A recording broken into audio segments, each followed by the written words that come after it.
Mr. Everett has asked me as his valet to deliver this rather nice-looking daisy chain and put it on Miss Braunt's bed. If we put like a heart shape and then it can show... Mr. Everett didn't actually ask for it to be a heart. I don't want it to be too suggestive. Yeah, you're right. Maybe... What do you think on the pillow? Oh, that would be a good idea. We could do a nice pattern on the pillow. You could do a swirl. Yeah. If you do like this. I think she'll be very happy. That's it. I think that looks nice.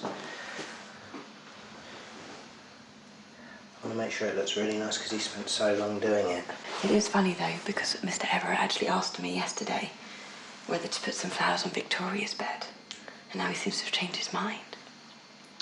In the real life, I'll send text messages all the time, and I'll get them all the time, and it's become the norm. And here, they, of course, they didn't have mobile phones, so text. This is the text messaging of the time. You sent little notes via the footman and the maids, and that's kind of fun. But didn't Victoria say something to you about? She did. Victoria, Miss Hopkins did ask me to spend more time. Oh, because I sort of my eyes were so focused on Miss Hopkins that, and in fact she was right, because now I'm able to look at all the other girls as well, you know.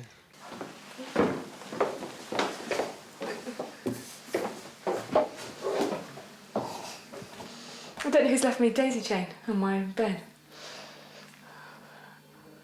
Isn't that cute? This place is getting out of hand.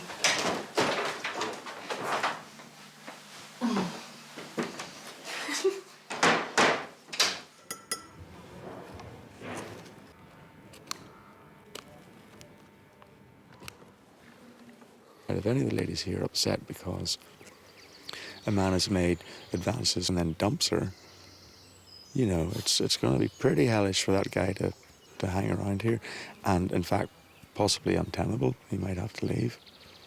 Hadn't thought of that. So we're aware that we're behaving within a smaller, tightly knit sort of community, and you've got to be respectful in terms of how you treat the ladies, not lead them on if it's not intentional. Two people for whom the Regency House is becoming an increasingly small place are Lady Devonport and Mr. Fox-Smith.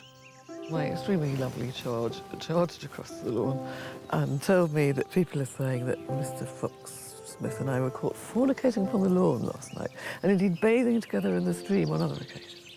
And kissing as well. And I don't want to be sort of talking behind her back or anything like that. And I know there were outrageous people in the 19th century. But while she was in charge of somebody else's daughter, particularly on a fee-paying basis, the way I understand it, she would have bent over backwards to make sure that nothing was known.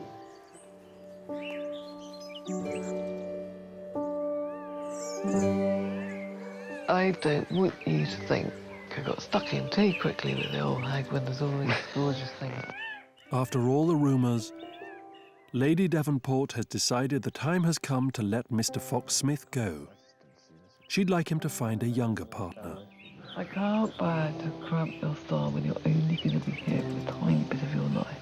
Yeah, all of those girls are good looking. They are. And they're intelligent. And they're here to have fun.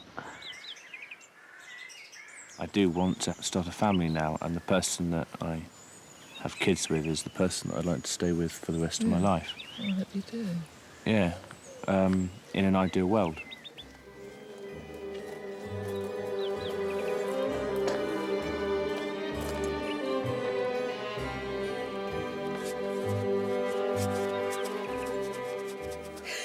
Work on Mrs. Hammond's Gothic play is at last bringing the younger ladies and gentlemen together. It's so satisfying. Lady D's done the horse. It's so nice when you start crossing the back ears on. Done. Just seeing it all appear and everybody working on it, it's just the most phenomenal feeling. I've never had it before. It's just wonderful. I couldn't be happier. Lady Devonport and Mr. Fox-Smith are keeping a respectful distance. She's doing her duty as a chaperone and promoting him to the younger women. I have said to all the other chaperones, you know, to tell the other girls that it might look like this is a closed shop, but it just is not. The costumes have arrived. Yes, no. Romantic rivals Miss Victoria Hopkins and Miss Lisa Braund have been out gathering props. I want to talk to you about the little love triangle that seems to be going on. A bed of roses. I have had the best of intentions for Mr. Everett and Lisa and have tried honourably to get them together with no ulterior motive at all. I just genuinely believed that they were a really suited couple. What are you guys doing? Obviously Lisa's kind of letting her barriers down has really now begun to like him. And I found out last night that he still likes me, and that puts me in a really, really awkward position because I just don't know what to do, really. I mean, I do think he's a great guy. I mean, I don't know if there would be any potential future there, and I don't know. I've got a daisy chain on my bed, but I don't know who that's from. Yeah, Lisa was left a daisy and buttercup chain in a spiral on her pillow. I don't know who that's from. And there was no note, so I'm not sure. I thought I wanted the maids just messing around, but I'm not sure. I don't think they would because they're quite The maids serious. wouldn't do that, no, they get into trouble. But I was thinking maybe one of you girls just... No, not at all. So, no, I've been too tired today. It took me an hour to write a letter. So, I don't know. I'm slightly confused with that one. I think it's Mr. Everett. What Miss Hopkins knows and Miss Braun doesn't is that Mr. Everett has been sending love tokens to both of them. Soon outweighed every other terror. I value not my life, said the stranger. Suddenly one of the girls will say something about, oh yes, he was asking after you earlier and for this. I'm thinking, oh my God, was he? And I just feel excited and feel very girly, and it just makes the day go so quickly. It looks like a son to me.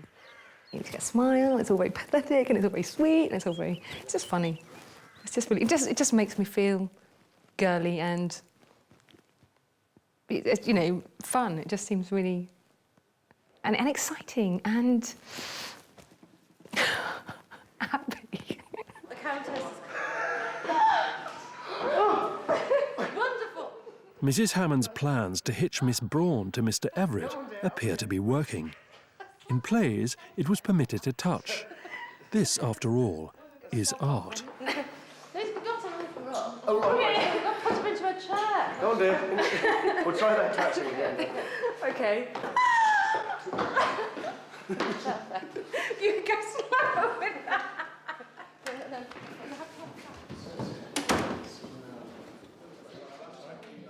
Final rehearsals. Mrs. Hammond's strategy is meticulous. We're doing a play, and we need you to be my wife, if you like. Is that okay? That's very okay, sir. Very okay. Yeah, okay. You like a stiff drink before the rehearsal? No. Okay. Have a drink on duty. If Miss Braun can't have the richest man in the house, no other woman can. It's just a... Mrs. Hammond scripted Gorrell Barnes to marry the night watchman. Perfect. I'm a bit nervous. I get stage fright. Don't like performing in front of people, so I'm a bit nervous. Glass of wine, calm my nerves, I'll be fine.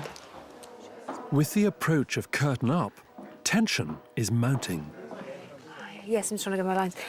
Miss Braun.